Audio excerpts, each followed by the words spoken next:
राज्यभरातील शेतकऱ्यांसाठी आजच्या महत्त्वाच्या ठळक बातम्या व शेतकऱ्यांसाठी अतिशय महत्त्वाची आणि दिलासा देणारे देखील बातम्या आलेले आहे।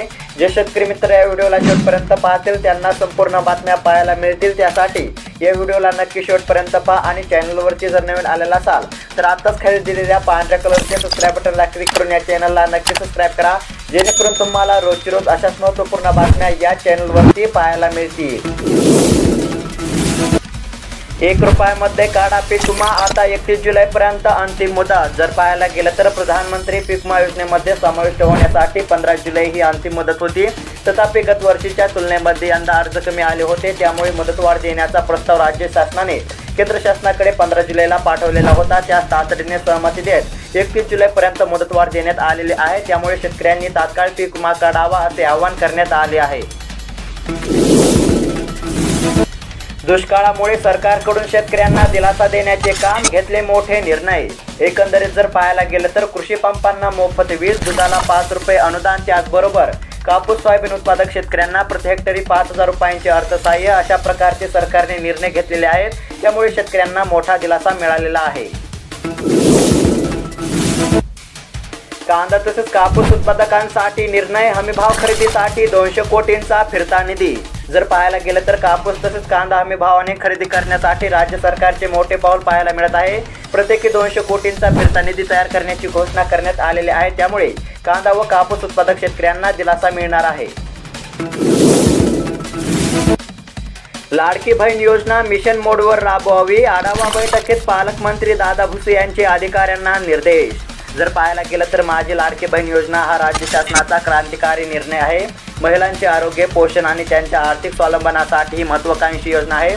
या योजनेच्या प्रभावी अंमलबजावणीसाठी मिशन मोडवर काम करावे। एकही पात्र माता भगिनी या योजनेपासून वंचित राहणार नाही, यासाठी यंत्रणांनी दक्ष राहावे असे निर्देश पालकमंत्री दादा भुसे यांनी दिले आहे।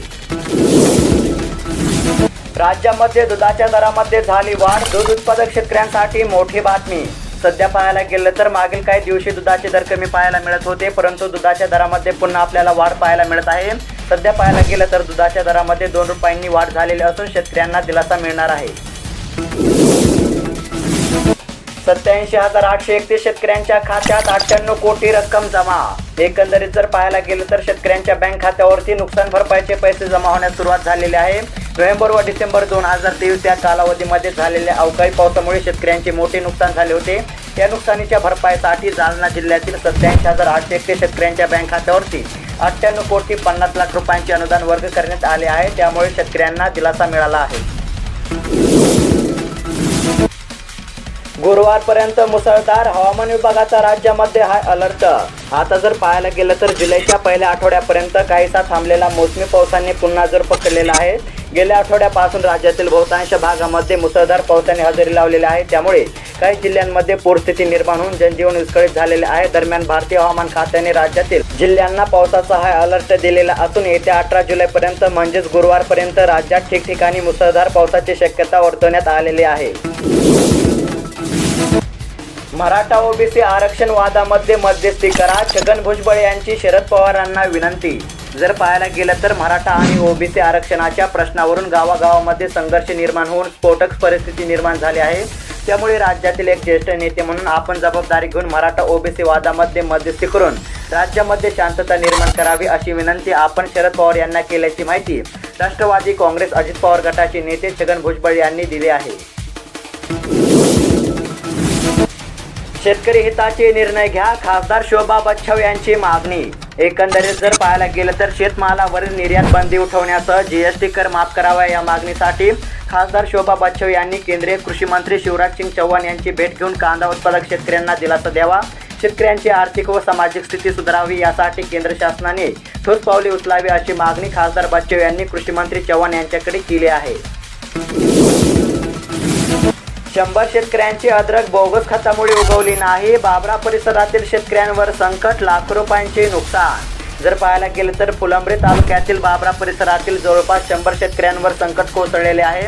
या शेतकऱ्यांनी सुमारे 200 एकर क्षेत्रावर लागवड केलेले अद्रक बियाणे उगवलेच नसल्याने लाखो रुपयांचे नुकसान झालेले आहे। सदरील बियाणे पवन ॲग्रो कंपनीचे पोटॅशियम रासायनिक खत वापरल्यामुळे उगवले नसल्याचा आरोप शेतकऱ्यांनी केलेला असून नुकसान भरपाई देण्याची मागणी केली आहे। 80 रुपये किलोचे टोमॅटो 2च दिवसात 120 रुपयांवर। एकंदरीत जर पाहायला गेलं तर पावसाळा वेळेमध्ये सुरू झालेला असला तरी अद्याप बाजारामध्ये यावर्षीचा भाजीपाला दाखल झालेला नाही। परिणामी फळभाज्यांच्या किमतीने 100 गाठलेले आहे। बीड शहरातील भाजी मंडईमध्ये 2 दिवसांपूर्वी 80 रुपये किलो दराने मिळणारे टोमॅटो 120 रुपयांवर पोहोचलेले आहेत। टोमॅटो जास्त मागल्याचे दिसत असले तरी जवळपास सर्वच भाजीपाला 80 ते 100 रुपये किलो दराने विक्री होत आहे। ज्वारीसह गव्हाची मागणी घटली, दरामध्ये घसरण। पावसाळ्याच्या बेगमीचा परिणाम, तुरीसह सर्व डाळींचे दर स्थिर। जर पाहायला गेलं तर सध्या गव्हाचे घाऊक बाजारातील दर प्रति किलो 33 ते 41 रुपयापर्यंत आहेत। तसेच ज्वारीला फारशी मागणी नसल्याने सरासरी 40 रुपयापर्यंतच दर दिसत आहेत। तुरडाळ हरभरा डाळींची मागणी स्थिर असल्याने दरामध्ये फारसा चढउतार दिसत नाही। कृषी सहाय्यक कुठे सापडले तर सांगा, शेतकऱ्यांची विचारणा। शेतीविषयक योजनांची माहिती तरी देणार कोण, शेतकऱ्यांचा प्रश्न। एकंदरीत जर पाहायला गेलं तर कृषी विकासाच्या योजनांची माहिती शेतकऱ्यांपर्यंत पोहोचण्यासाठी त्याची अंमलबजावणी करण्याची जबाबदारी कृषी सहाय्यकांची आहे। पण हे कृषी सहाय्यक सर्वसामान्य शेतकऱ्यांना सहजासहजी सापडतच नसल्याची तक्रार शेतकरी करत आहेत। त्यामुळे गावाला कृषी सहाय्यक कोण आहे, कोठे भेटणार, कधी येतात आणि कधी जातात हेच माहीत नसल्याने कृषी सहाय्यकांना कोठे शोधायचे असा प्रश्न शेतकऱ्यांना नियमित पडत आहे। राज्यातील 90 लाख शेतकऱ्यांना लवकरच मिळणार नमो शेतकरी योजनेचा 4था हप्ता। एकंदरीत जर पाहायला गेलं तर सर्व शेतकरी आता या योजनेचा 4था हप्ता कधी मिळणार याबाबत गेले अनेक महिन्यांपासून चौकशी करत असल्याचे पाहायला मिळत आहे। कारण फेब्रुवारी महिन्यामध्ये 3रा हप्ता मिळाल्यानंतर अजूनही 4था हप्ता का मिळाला नाही याबाबत शेतकऱ्यांमध्ये साशंकता पाहायला मिळत आहे। यावरच राज्याच्या अधिवेशनामध्ये चर्चा होऊन आता शेतकऱ्यांना लवकरच 4था हप्ता वितरित करण्यात येणार असल्याचे पाहायला मिळत आहे। तसेच न्यूज आणि रिपोर्टनुसार याच महिन्याच्या अखेरपर्यंत शेतकऱ्यांच्या बँक खात्यावरती नमो शेतकरी योजनेचा आगामी 4था हप्ता हा जमा होऊ शकतो।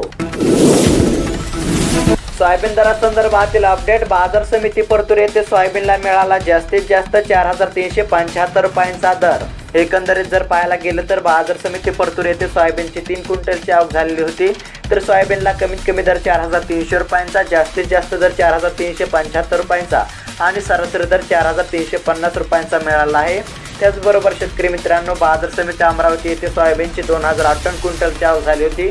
तर सोयाबीनला कमीत कमी दर 4250 रुपयांचा, जास्तीत जास्त दर 4325 रुपयांचा आणि सरासरी दर 4287 रुपयांचा मिळाला आहे।